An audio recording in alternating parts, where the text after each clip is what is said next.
같이 사는데 왜 더 외롭다고 느껴질까요? 대화를 해도 서로 다른 말을 하는 것 같고 같은 공간에 있어도 각자 따로 있는 것 같을 때가 있습니다. 예전에는 분명 손만 잡아도 통하던 사람이었는데 어느 순간부터 말을 걸기도 조심스러워집니다. 부부 사이가 멀어졌다고 느낄 때 대부분은 큰 사건이 없습니다. 큰 싸움이 아니라 작은 실망이 쌓인 겁니다. 작은 서운함이 쌓이고 작은 무관심이 쌓이고 작은 피로가 쌓입니다. 그리고 어느 날 대화가 줄어듭니다. 오늘은 이 거리감을 정리해 보겠습니다. 첫째, 부부는 멀어지는 게 아니라 형태가 바뀝니다. 젊을 때의 사랑은 뜨거움이 중심이었습니다. 같이 있고 싶고, 같이 웃고 싶고, 자주 확인하고 싶었습니다. 하지만 시간이 지나면 사랑은 기능이 늘어납니다. 생활이 되고, 가정이 되고, 일상이 됩니다. 기능이 늘면 감정 표현은 줄어듭니다. 감정이 줄어든 게 아니라 표현이 줄어든 겁니다. 둘째, 우리는 서로를 당연한 사람으로 대하기 시작합니다. 고맙다는 말, 미안하다는 말, 수고했다는 말, 이 세 마디가 줄어들면 관계는 빠르게 메마릅니다. 상대가 해주는 일은 당연해지고 내가 하는 일은 더 크게 느껴집니다. 그때부터 마음속 계산이 시작됩니다. 나는 이렇게 하는데 당신은 왜 이래? 이 계산이 쌓이면 대화는 협상이 됩니다. 부부가 대화할 때 협상이 시작되면 사랑은 뒤로 갑니다.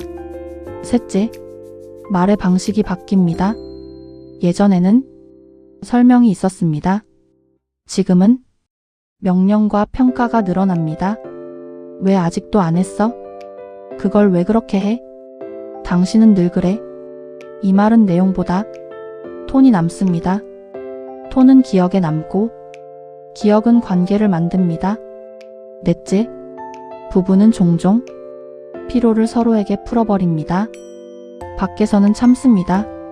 사회에서는 조심합니다. 집이 안전하니까 집에서 풀어버립니다. 그런데 안전한 곳에서 풀린 말은 가장 가까운 사람을 찌릅니다. 상대는 내 편이어야 할 사람인데 내 말에 가장 먼저 상처받는 사람이 됩니다. 여기서부터가 중요합니다. 부부 관계를 회복하는 방법은 거창한 이벤트가 아닙니다. 큰 여행, 큰 선물, 큰 결심, 이런 걸로 잠깐 좋아질 수는 있어도 다시 돌아옵니다. 회복은 작은 습관의 복구입니다. 첫 번째 방법, 대화의 목적을 바꾸십시오. 대화는 이기는 게 목적이 아닙니다. 정리하는 게 목적도 아닙니다. 서로를 이해하는 것이 목적입니다. 문제 해결은 그 다음입니다. 그래서 대화의 첫 문장을 바꿔야 합니다. 왜 그랬어 대신 오늘 무슨 일 있었어? 그게 왜 그렇게 됐어 대신 당신은 어떻게 느꼈어? 당신이 잘못했어 대신 나는 이 부분이 힘들었어? 이렇게 바꾸면 방어가 줄어듭니다. 두 번째 방법, 감사를 상황에 붙여서 말하십시오. 고마워는 막연하면 금방 사라집니다. 예를 들어, 오늘 설거지 해줘서 고마워. 아이 얘기 들어줘서 고마워. 피곤한데도 같이 와줘서 고마워.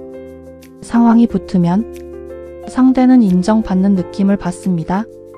인정은 부부 사이에서 가장 큰 연료입니다. 세 번째 방법, 미안함을 변명 없이 말하십시오. 미안한데 라고 시작해서 뒤에 이유를 붙이면 상대는 사과를 못 느낍니다. 미안해. 내가 그 말은 지나쳤어? 딱 여기까지가 가장 강한 사과입니다. 네 번째 방법, 대화 시간을 짧게 잡으십시오. 부부가 멀어질 때는 긴 대화가 오히려 위험합니다. 말이 길어질수록 감정이 섞이고 과거가 나오고 비난이 섞입니다. 처음에는 10분이면 충분합니다. 10분 동안 오늘 있었던 일 하나만 공유하십시오. 결론을 내지 마십시오.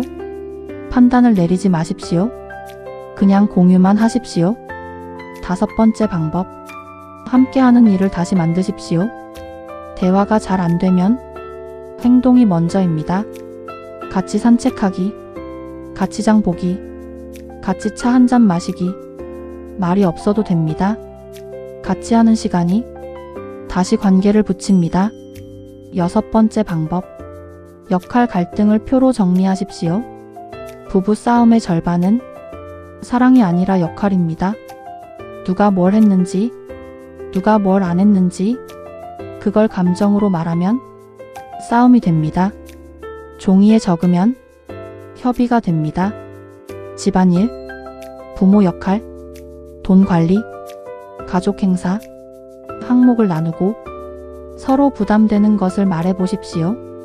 이때 중요한 건 누가 더 힘드냐가 아닙니다. 어떻게 나누면 덜 힘드냐입니다. 7번째 방법. 부부만의 규칙을 하나 정하십시오. 예를 들어 싸움할 때는 반말 금지, 밤 10시 이후 결론 금지, 상대 가족 이야기 금지. 규칙 하나가 관계를 지킵니다. 추가로 많이들 놓치는 부분이 있습니다. 스킨십의 단절입니다. 어느 날부터 손을 잡지 않고 어깨를 두드리지 않고 등을 토닥이지 않습니다. 말이 줄어든 것보다 몸의 접촉이 줄어들 때 사람은 더 빨리 혼자라고 느낍니다. 거창한 스킨십이 아닙니다. 집을 나설 때 어깨를 한 번 툭 치는 것, 밥을 먹고 나서 등을 한 번 토닥이는 것, 이 정도의 접촉이 관계의 온도를 지킵니다. 그리고 대화 금지 주제를 정하는 것도 좋습니다. 부부는 가까워질수록 서로의 약한 부분을 압니다. 그래서 싸울 때 가장 아픈 말을 꺼내기 쉽습니다. 외모, 돈, 성격, 부모님, 특히 부모님 이야기는 한 번 상처가 나면 오래 갑니다. 싸우더라도 절대 꺼내지 않는 문장을 하나 정해 두십시오. 그 한 줄이 돌아올 다리를 남깁니다. 회복은 보통 3단계로 진행됩니다. 첫째, 거리의 원인을 찾는 단계입니다. 왜 대화가 줄었는지, 무슨 사건이 아니라 어느 지점에서 피로가 쌓였는지. 둘째, 규칙을 만드는 단계입니다. 말투 규칙, 시간 규칙, 금지 주제 규칙. 셋째, 좋은 기억을 다시 만드는 단계입니다. 같이 한 일을 늘리고 같이 웃는 순간을 늘리는 겁니다. 사례 하나만 들어보겠습니다. 퇴근 후 말이 없던 부부가 있었습니다. 서로 피곤해서 대화가 끊긴 줄 알았습니다. 그런데 사실은 대화를 시작하는 문장이 없었던 겁니다. 그래서 이 부부는 매일 딱 한 문장만 정했습니다. 오늘 뭐 힘들었어? 이 한 문장만요? 처음엔 짧게 답했습니다. 그 다음엔 2문장, 그 다음엔 3문장. 한 달이 지나자 부부는 다시 웃었습니다. 해결이 아니라 연결이 먼저였기 때문입니다. 또 다른 사례입니다. 서로에게 짜증이 늘던 부부가 집안일을 두고 싸웠습니다. 알고 보니 일 자체가 아니라 인정이 없었던 겁니다.